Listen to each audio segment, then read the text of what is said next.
Andy of the Vaults of Exoff on MetalAssaultRadio.com here with Karl Sanders on NILE. Now, questions.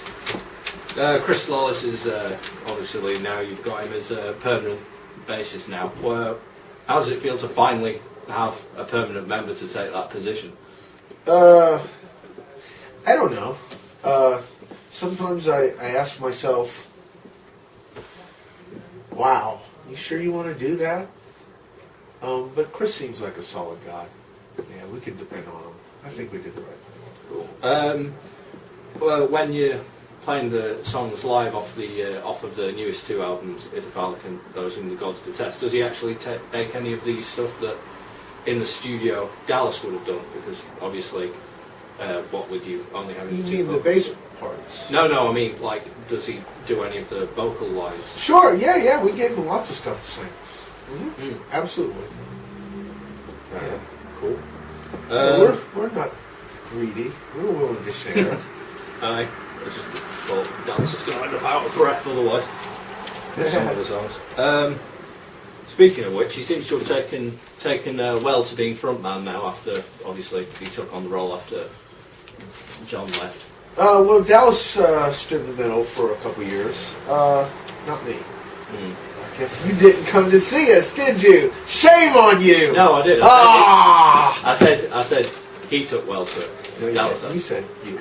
Rewind that. Rewind that. Yep. I'm pretty sure I said you did. I've got Dallas written down. But you didn't say Dallas. No. Oh well. No, Well, I was paying attention. Well, that actually brings me to the next part of the question, which is: did you actually debate which one of you two would do it, or was it always just Dallas, you do it? Well, Dallas said, Karl, do you want to do it? And I said, well, I guess I could, but nah, why don't you do it? Fair enough. Yeah. So he's taken to that quite well. What were your inspirations to create the NILE sound, as it were? Like, because most of the death metal bands nowadays, you've just they all got the same basic sort of. Whereas you listen to NILE, and it's just you can tell straight off that it's you guys. Well, we probably had a different set of influences. Both Dallas and I, and the original drummer, Peter Mora. Our influences go back, farther than death metal itself. So that could be why, it doesn't sound like we started life listening to Suffocation and Cannibal Corpse and Morbid Angel. We listened to other stuff besides that, not just that. Yeah, that's probably why. Fair enough. Yeah. Obviously, on tour, you released this DVD, making of... well, not that exact one. Well, not this... One just like it. Yes. One just like this. And you can only buy them on the tour. Now, how come you decided to release it that way rather than as, like, maybe a special edition version of the album or, like, in stores or whatever? Well, apart from, obviously, this one's got signatures all over it. And it is a timely question, because I've recently been advised by someone not with our record company to just go ahead and start telling the truth about stuff, rather than give safe answers. Yeah. So I'm going to go out on a branch, and I'm going to give you the real answer, and hopefully it's not wasted. The real answer to why we put this out, and it's only available on tour, is because we offered it to the record label, and they didn't give a fuck about it. So if the fans were going to get it, the only way they were going to get it was from us. So we had to do it ourselves. So we did it ourselves. We paid for it ourselves. We produced it ourselves. And now we're bringing it to the people ourselves. If, like, you've got spare copies after all the touring is finished and that, you reckon you'll be selling them through, like, the NILE web store or whatever? Yes, that's exactly what we'll do, but only after the tour. Because what we really wanted to also do was to reward the faithful who do come out and visit us on tour and come see us and spend time being metal with the band. We think those people are the fucking salt of the earth, real fans are the ones that come to the show, listen to the music, wear a NILE shirt. Makes sense. Those are actual fans. Right. Yeah, and they deserve a little bit of consideration. And obviously you've got the special features on there, which includes the video for permitting the noble dead to descend to the underworld. Yes. Now, with the video for that, obviously it's pretty much just the live footage. Did you always plan it that way, or were you considering going on to doing like you did for Sacrifice unto Sebek, where you played on the set? Or well, here again, the record label didn't give a fuck about whether we made a video or not. They gave us a grand total of $3,000 to make a video. Now, I don't know how much you know about making fucking videos, but $3,000 professional will probably cost more than that. Infinitely more. Yeah. For that amount of money, well, you can't do hardly anything. So we did what we could. We gave a real, all the footage in that video is shot at real shows that were part of the tour. It's a real representation of what the band is really doing. It's the real fucking thing. There's no pantomiming. There's no lip syncing. That's us on stage on the last tour playing the fucking song. Was it deliberate that it looks like your solo took off Dallas's hair? Well, yeah. Dallas decided to shave his head somewhere in the middle of that last tour, which because we were doing it ourselves, we couldn't afford, to hire a photographer to come, shoot the fucking thing. That meant our sound man had to shoot it. Yeah. So, there's only so many shots he can get while he's trying to run sound. Basically, every night he'd point the camera at someone else, and that's why it took an entire tour to get a bunch of different shots. Was because that's why. Well, so the only footage that we had of Dallas, some of them, he had hair, and some of it, he didn't. And it was a big argument in the band. What the fuck are we supposed to do now? Do we put shots in with Dallas with just hair? Do we put shots in Dallas with just no hair? Or, you know what, how fucking metal is worried about somebody's fucking hair? It's not very metal at all, so fuck it. Yeah. Fair enough. Just the way that it was came off with him having all hair before the solo and then no hair afterwards. It seemed like you planned it. No, wasn't planned. The hair losing was just Dallas shaved his head halfway through the fucking tour. So the first shots are him with hair, and the later shots are him without hair. That's just the way it fucking worked out. Yeah. Have you ever considered, because you use all the exotic instruments and stuff on the album, have you ever thought of maybe bringing those out on tour and doing all those type, like for example, Metallica did it with the orchestra, like NILE, playing with all the... I'll do it when you fund it. When you pay for it. Fair enough. If I win the lottery, I shall do it. Alright. Alright. But obviously, I can't just yet. I'll have to save up for a while.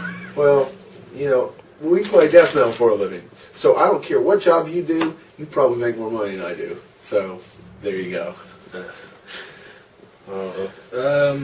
Sometimes I think the guys working at McDonald's are bringing home a better paycheck. But that's life. So things you must sacrifice to be metal. Indeed.